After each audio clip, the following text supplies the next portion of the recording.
படிகிற மாதிரி வைக்கணும். மற்றும் நல்லா கரெக்டாக செட் ஆகிற மாதிரி வச்சுட்டு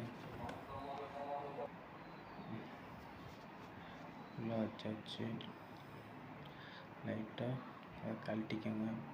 இடிக்குது வேறு எதுவும் இல்லை, அடாப்டர் வைக்கிறதுக்கு சிரமமாக இருக்குது. அதனால் அதை கழட்டிட்டு அடாப்டர் உள்ள தள்ளி விட்டுருவோம்.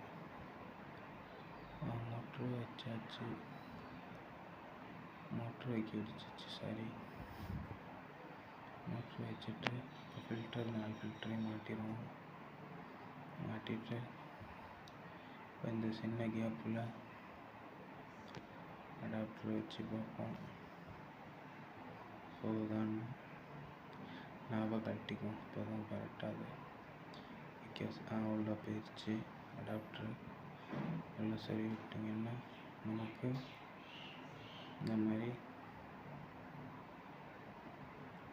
கரெக்டாக லாக் பண்ணி உள்ள தலையிடுங்க. லாக் பண்ணி பின்ன போட்டுருங்க. கிளிக் வராமல் இருக்கான்னு பார்த்துட்டு இப்போ அந்த ஃபஸ்ட்டு டைம்லாம் ட்ரை பண்ணால் செட் ஆகலை.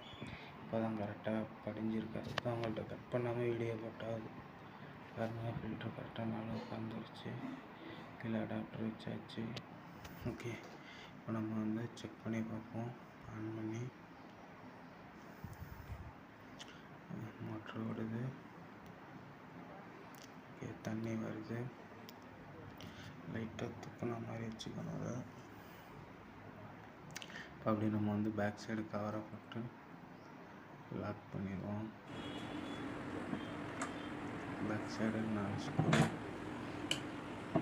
7 ஸ்க்ரூ தான். மேலே மைனஸ் ஸ்க்ரூ மாட்டினது பார்த்துருக்கீங்க.